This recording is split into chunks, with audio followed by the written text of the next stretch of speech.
Only one state in the country can boast the moniker of the Peach State, and while it might not be the largest producer in quantity, Georgia more than makes up for it in its quality. But in order to do that year in and year out, the trees must get a certain number of hours under 45 degrees during their dormancy. They kind of give the tree a chance to reset, and when you have enough chill hours, they should time their bloom with spring. And if they don't, the bloom might not want to be unified throughout the tree, and that leads to other pollination and issues where you have flowers, but there's no peach inside of them.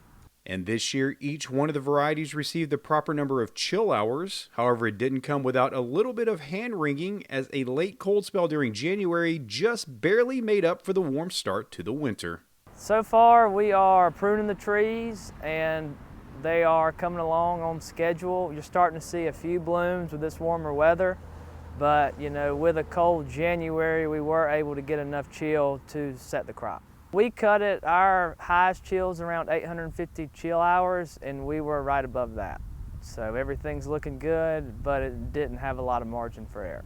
With that La Nina weather pattern, growers were able to anticipate a mild winter and plan accordingly. And while nothing can substitute for cold weather, they are able to make some adjustments to their maintenance. So with a marginal winter, they say the shorter wood on the tree that has blooms on it takes less chill than some of your newer, longer wood. So we'll prune the tree slightly differently than we would if we had a lot of extra hours.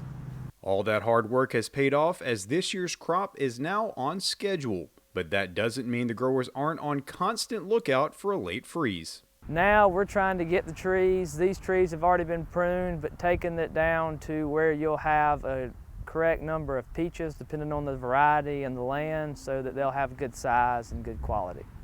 And with the temperatures warming up, you kind of anticipate blooms early and a freeze coming in, so we'll leave a few extra limbs on the tree as an insurance policy for frost damage or something else down the line.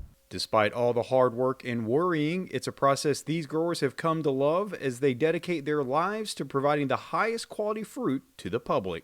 I've been doing it my whole life, and it's just something that's a little out of the ordinary for some people, but to me it's just business as usual.